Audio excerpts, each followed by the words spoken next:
Hola estudiosos, nos vamos a dedicar en este video al tema de radiactividad. ¿Qué es la radiactividad? Es decir, veamos si tienen alguna noción. Si yo les acerco esto y les digo que es radiactivo, ¿ustedes lo agarran? No. ¿Por qué? Porque saben que las sustancias radiactivas son dañinas para la salud, ¿sí? Si no se trabajan en condiciones controladas, porque luego vamos a ver que tiene muchos, hoy en día ya se le conocen muchos usos, pero sí, radiactividad es sinónimo de cuidado, ¿sí? Cuidado con tener cerca algo radiactivo. ¿Por qué algo es radiactivo? Porque sus átomos, o algunos de sus átomos, tienen núcleos inestables. El concepto de estabilidad es un concepto bastante extendido en ciencias y quiere decir algo así como que espontáneamente lo que es más abundante se considera que es más estable. Los estados más abundantes son las sustancias más abundantes en la naturaleza, son lo que corresponden a estados más estables. Y los que no son estables, los que tienen algún tipo de inestabilidad, tienden a estabilizarse por algún procedimiento. Por ejemplo, los núcleos cuya proporción entre protones que son positivos y por lo tanto si están muy cerca se repelen entre sí, y los neutrones que son las partículas que sin carga también forman el núcleo y de alguna manera estabilizan esa repulsión, interfieren en esa repulsión que tendrían los protones, o sea, la cantidad entre neutrones y protones es lo que va a hacer que un núcleo sea estable, si tiene esa proporción adecuada, o no. Hay muchas formas de explicar esto, luego lo vamos a ver, pero básicamente vamos a entender qué tipos de procesos hacen que un núcleo que es inestable se convierta o tienda a ser más estable. Por lo tanto, ¿qué es la radiactividad? Es un proceso en el cual, o es un fenómeno en el cual, ciertos átomos emiten radiación. Y la radiactividad puede ser natural o artificial. Vamos a empezar por la natural, en la cual hay una emisión espontánea de ciertas partículas, logrando una relación neutrón-protón más cercana a la estabilidad. Una cosa que les quiero mostrar, no vamos a trabajar hoy mucho con esto, pero sí vamos a comprender que existe un registro de cuáles son los núcleos estables en cuanto a los neutrones y protones que contienen, ¿ven? Neutrones, protones, o A menos Z y Z. Esta línea del medio es la que nos dice que, bueno, si tienen igual cantidad de protones y neutrones, solamente hasta Z igual 20, hasta el calcio, los primeros elementos de la tabla periódica, sus núcleos estables son estos. Y luego se necesitan más, eso es el concepto que quiero que comprendan nada más, los núcleos más estables, a medida que aumenta la carga nuclear y cuántos protones tienen, son aquellos que tienen mayor cantidad de neutrones para cierta cantidad de protones. O sea que va aumentando y alejándose de la recta de la igualdad protón-neutrón. Veamos. Estos descubrimientos, es muy interesante toda la historia del descubrimiento, pero solamente nos vamos a dedicar a los resultados, a qué se conoce hoy. Entonces, ¿cuáles son las partículas? Las partículas que se emiten van a ser de tres tipos: alfa, beta y gamma. ¿Sí? Alfa, luego se encontró, una vez que se sabe que tienen carga positiva y la masa es de 4 unidades, es una partícula grande, y eso se pone acá.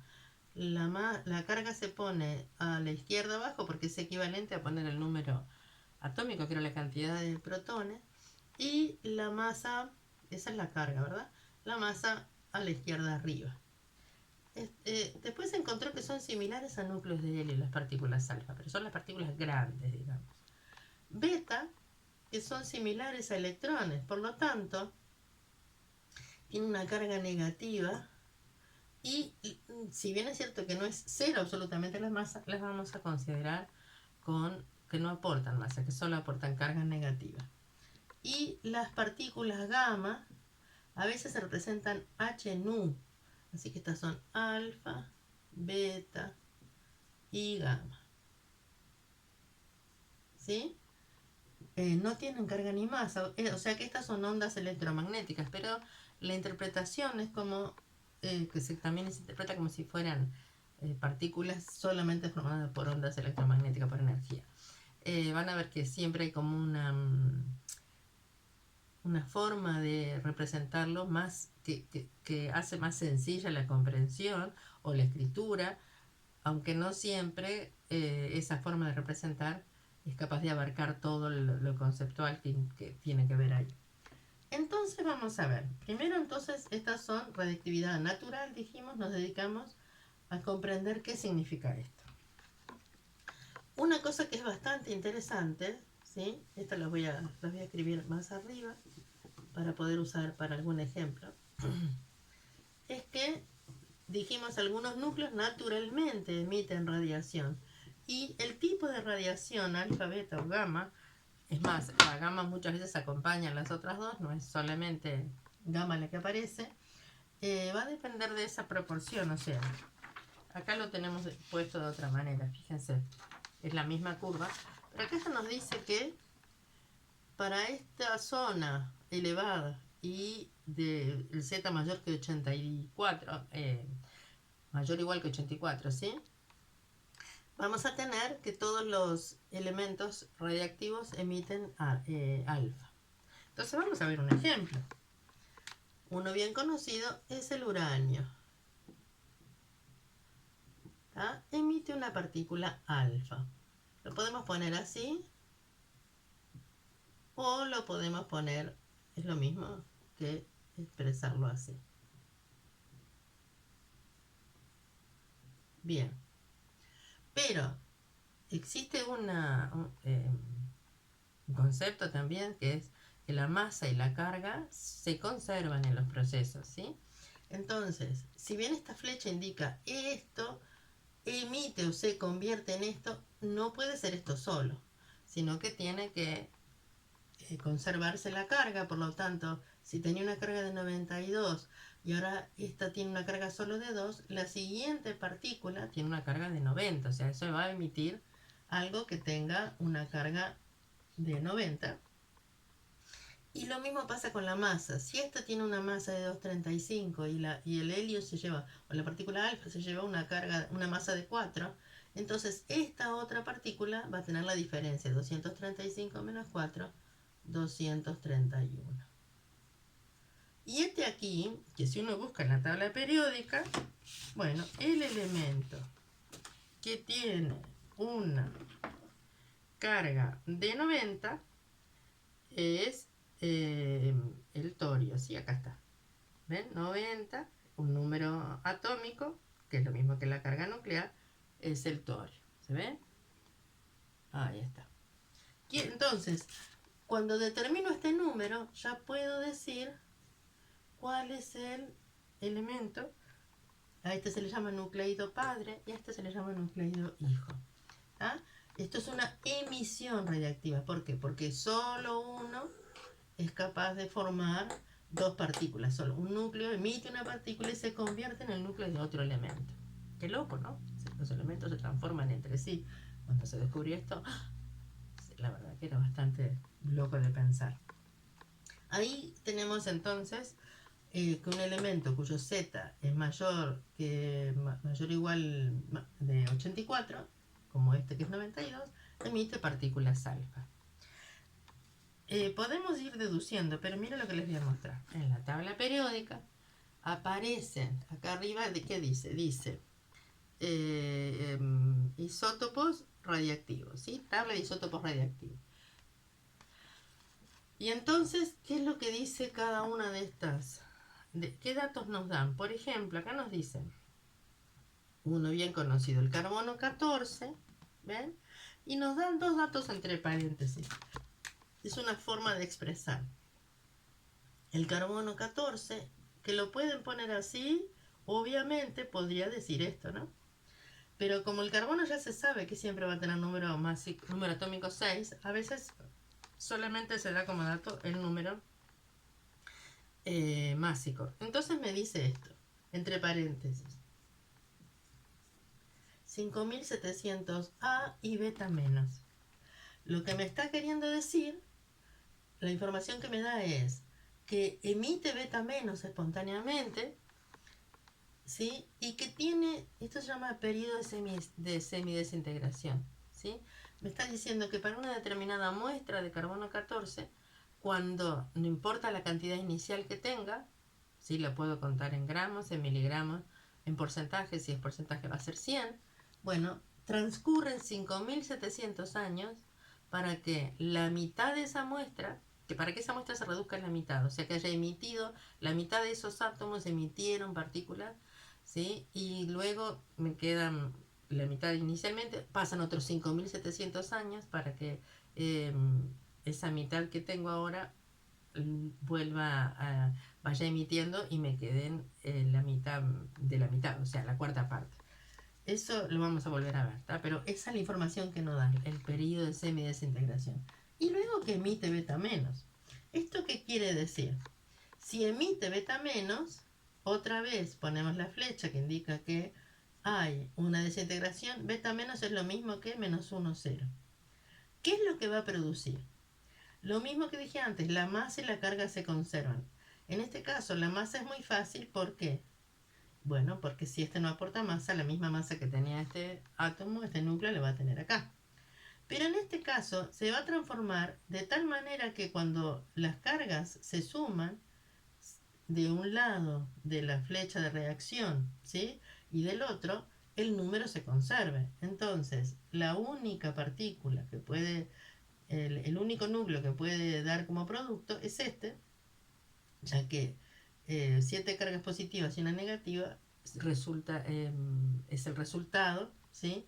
De la emisión beta del carbono 14. Y otra vez como antes, si vamos a la tabla periódica, el número atómico 7 corresponde al nitrógeno. ¿Sí? Muy bien. Entonces todas estas son emisiones, ¿sí? Naturales. Vamos a ver qué pasa con... en realidad les cuento que acá mismo aparecen cuando hay también, a ver si se llega a ver ahí, por ejemplo,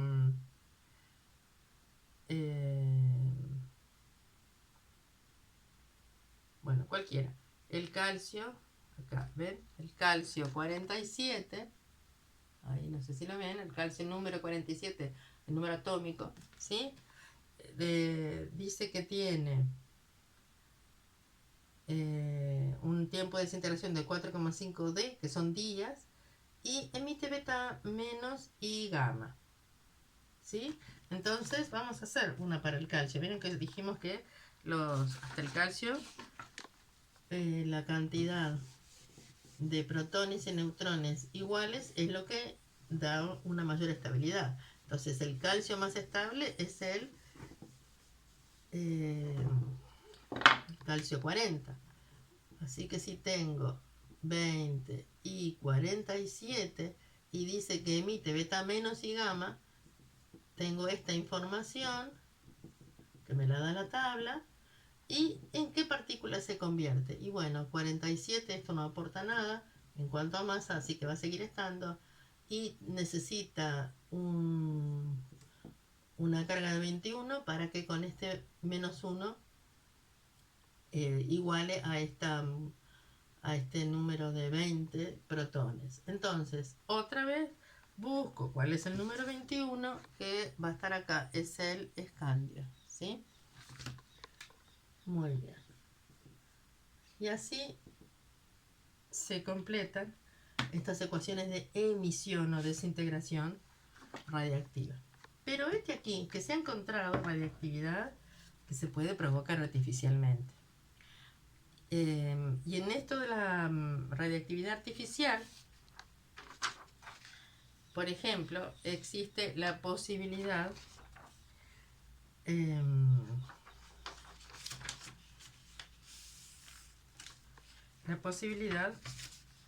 de encontrar la manera de convertir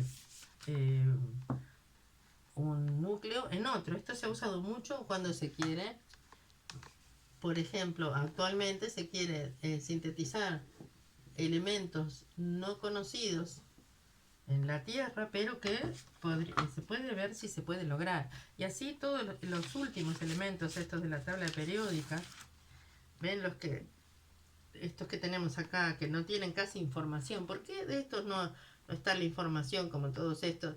de, yo qué sé, de propiedades físicas, como la densidad, el punto de fusión, todo eso. Bueno, porque justamente se producen en mínima cantidad y son súper radiactivos y entonces solamente se han logrado artificialmente, pero no existe como la posibilidad de manipular con ellos y de cantidades suficientemente importantes como para poder justamente en el tiempo en que perduran encontrar sus propiedades. Así que simplemente lo que tienen acá es un ejemplo de que se logra sintetizar elementos a partir de la radiactividad artificial o a partir de reacción. Vamos a ver qué son reacciones nucleares. Por ejemplo, fíjense, se sabe que el nitrógeno frente a una partícula alfa, esto lo podemos poner así o podemos poner como dijimos antes, es lo mismo, sinónimo de poner esto, se sabe que produce oxígeno, vamos a poner, es la misma, ¿sí? Arriba y abajo. Y vamos a ver qué otra partícula produce. Resulta que, ¿qué significa esta forma de escribirlo? Significa que lo que está a la izquierda es lo que va a colisionar, a chocar entre sí, y lo que está a la derecha es lo que se va a producir o liberar. ¿Sí? Es como que chocan, intercambian algunas partículas y se convierten en otra cosa. Pero se sigue conservando la carga y la masa. Entonces, si acá hay 7 más 2, 9 como carga, y el oxígeno tiene una carga de 8, entonces necesariamente se va a formar algo que tenga una unidad de carga. Entonces 8 más 1, 9, 7 más 2, 9. ¿Está? Veamos arriba. 14 más 4 son 18. Y entonces el oxígeno solo va a aportar 17 como masa, por lo tanto, necesariamente aparece una partícula que va a ser ni más ni menos que, lo puedo poner así, o ¿sabe quién es este? Una partícula que tiene solamente masa y carga de 1, es lo mismo que poner un protón. O sea, fíjense que otra forma de poner esto sería, lo podemos hacer así, ¿sí? Como está este, o poner un protón que tiene carga 1 y masa 1. Y ahí tenemos, ¿sí? Que el protón y el núcleo del hidrógeno son iguales. Entonces es otra forma de representar. Pero las reacciones nucleares tienen una forma más de representarse, que es la siguiente. Se pone a la izquierda el átomo que es bombardeado, luego se pone entre paréntesis las partículas que intervienen, no los núcleos. Entonces en este caso serían las alfa y el protón, ¿sí? Si lo pienso como partícula. Entonces, acá está puesto como alfa. Vamos a ponerlo como alfa acá, así se entiende mejor. Y luego se pone a la derecha el átomo que resulta de esta colisión, digamos, de este choque. Es otra forma de representar que quiere decir lo mismo, o sea, como ecuación o una representación más acortada donde esta coma equivaldría a la flecha de reacción. Depende de cuál es la literatura que estemos usando, o sea, en qué libro nos fijemos o qué página, lo que fuera. Digo, bueno, la información esta es similar, nos dice, no nos dice como acá cuánto tiempo demoran los procesos, que así dijimos que hay un valor ahí entregado que es de estos procesos, ¿sí? Bien. Entonces, en este caso hay una reacción, lo otro es una desintegración, ¿sí? Espontánea, natural, un solo átomo se convierte en otros dos, y acá tenemos una reacción química. Después hay otros, o sea, y esto seguramente sea artificial, porque hay un bombardeo de un tipo de núcleo por un tipo de partícula. Y que seguramente habrá que acelerar estas partículas para que reaccionen. Eso es otro proceso posterior.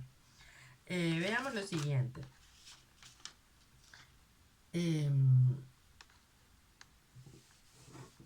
Aparte de estos procesos, estas partículas que son las que aparecen naturalmente, ¿sí? Aparecen también otras partículas que son las siguientes. O sea que de la radiactividad natural aparecen alfa, beta y gamma, y luego, fíjense, pueden aparecer protones también, neutrones y positrones. Un positrón es una partícula que se representa así, que es como un electrón pero con carga positiva, es como el contraelectrón. Es la diferencia entre la materia y la antimateria, si es como un antielectrón, son simplemente la carga. La masa es igual, las otras características son iguales, la carga es igual en valor o puesta en signo. Así que tenemos un positrón. Por ejemplo, el carbono 611 emite un positrón. Se dan cuenta que si hacemos la relación N sobre P, o sea, ¿cuántos neutrones tiene este? Tiene 11 menos 6, 5. Este número es menor que 1. 5 sobre 6, perdón. ¿Ah? Este número es menor que 1. Si es menor que 1, no es muy estable, ¿sí? Y tiende a emitir positrones. Entonces, emite positrón. ¿Y en qué se transforma? Se transforma en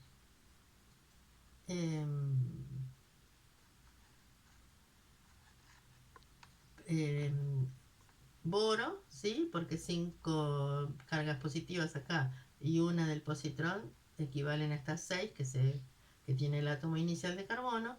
Y arriba, arriba tiene una masa de 11, porque el otro no aporta nada. ¿Por qué me quedé pensando? Porque en realidad muchas veces me olvidé de ponerla, creo, en el otro. También se puede poner, se puede agregar, se puede no, aparece el gamma como una forma de emisión de energética, ¿sí? Porque creo que no lo puse en el del calcio. En el del calcio no lo había puesto, debí ponerlo porque era beta menos y gamma. Entonces vamos a escribirla nuevamente, ya que no está bien del todo. 47, entonces dijimos que es beta menos, menos 1, 0, más 21, 47, que es el escandio, más gamma, que si bien no aporta ni masa ni carga, es la energía excesiva que ocurre durante este proceso y se libera solo en forma de energía electromagnética, es partícula gamma. Si bien es cierto que esto nos tienen que indicar, por ejemplo, el cobalto 60 se usa en los tratamientos se usaba por lo menos, sí, pero creo que es el mismo, se usa para tratamiento de cáncer, y cuando se le pone un asterisco así, indica que tiene una energía un poco superior, o sea que sus partículas están acomodadas de tal manera en el núcleo o distribuidas que en realidad con una emisión no de partículas sino de energía solamente ya logran una estructura más estable. Y entonces eso se representa teniendo el mismo núcleo pero liberando una carga energética electromagnética que se expresa de esta manera, ¿sí? Entonces, en este caso, como se verá, los números no cambian y esto está indicando que tiene un estado más alto energético que el correspondiente al mismo átomo, pero estable, y entonces libera la partícula gamma o la radiación gamma en forma de energía excesiva, ¿sí? Bien, ahí tenemos la del positrón. Bueno, les cuento que el positrón a veces también se llama otro proceso que ocurre equivalente, es el de captura electrónica. Ah, lo puse con K porque antes se le decía captura, K. Captura electrónica. Creo que en algunos libros sigue diciendo captura K, porque tiene que ver con que el electrón captado, vamos a hacerlo acá, ¿sí? El electrón, fíjense que una de las formas en que reaccionan, en que se considera que son los neutrones, es que en realidad, como tienen casi la misma masa que el protón más el electrón, se consideran que un neutrón podría considerarse como un protón más un electrón, ya que este tiene, perdón, acá es 0. Neutrón no tiene carga eléctrica, pero sí masa. Entonces, si el neutrón se dismuta, se puede decir, o se separa en un protón y un electrón, podríamos también decir que un protón que gana un electrón se convierte en neutrón. O sea, eso pasa también, a eso se le llama como captura electrónica o captura K. Y el resultado es el mismo que en la emisión de un positrón. Sin embargo, existen los dos caminos, que eso se ve después con por qué toma uno u otro camino, si el resultado es el mismo, va a depender de una parte energética que no le vamos a calcular acá y de otras condiciones que tiene que tener el núcleo. Entonces, eso se pone simplemente así, se pone captura electrónica. ¿Tá?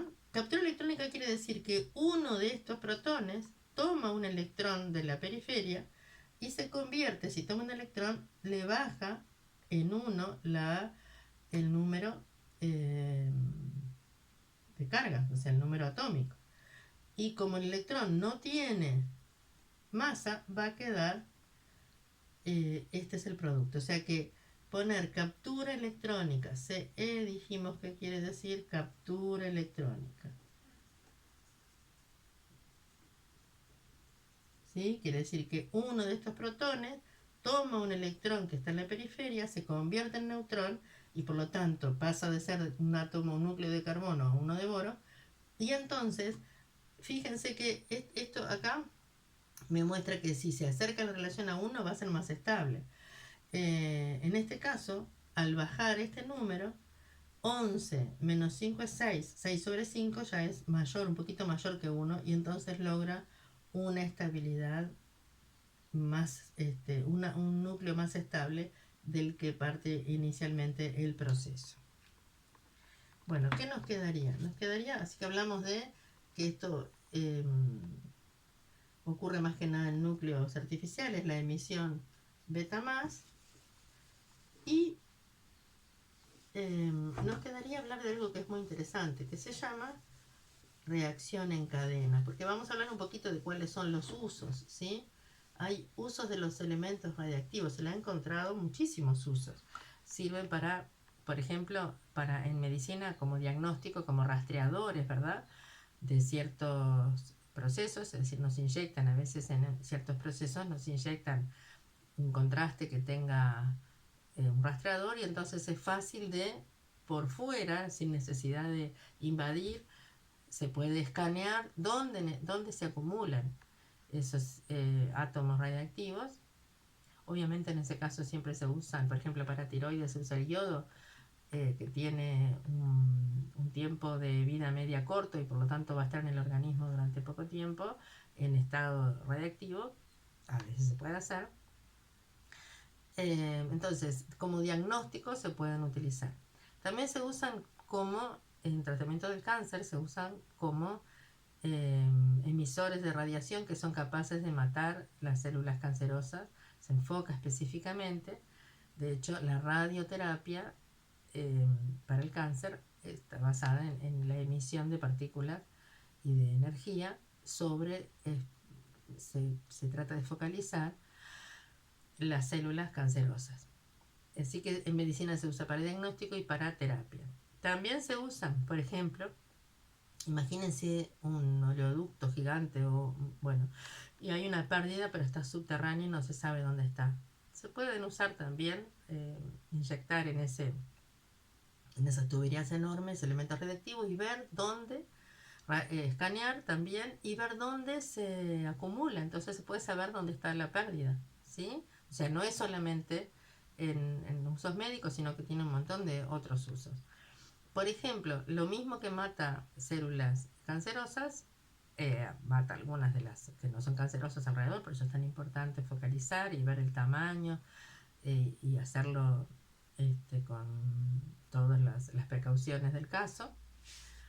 Es decir, cubrir las otras áreas, por ejemplo, con materiales como el plomo, que es capaz de absorber la radiación. Esto obviamente la gente que es la que trabaja y está expuesta permanentemente siempre está teniendo cuidado ¿sí? Por lo que usa como protección, y también detecta con un detector que tienen de radiación. Para no, el problema de la radiación es que es acumulativo el daño, es decir, puede ser alguien que está expuesto a mucha radiación durante poco tiempo o a baja radiación durante mucho tiempo puede tener daños bastante importantes en su organismo. Tiene que ver también con cuáles son los tejidos expuestos y cuál es el tipo de radiación. Hoy hablamos de las partículas alfa, beta y gamma, básicamente.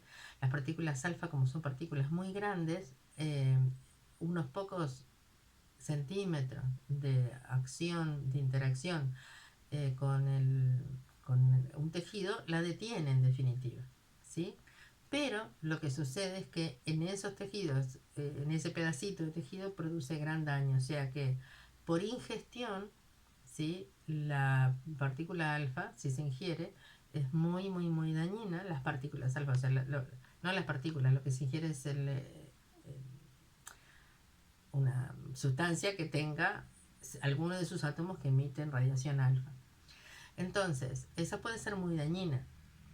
Pero si estamos a unos centímetros, como tiene una gran masa, decae por la acción de la gravedad. Entonces, por radiación cercana, es la menos peligrosa.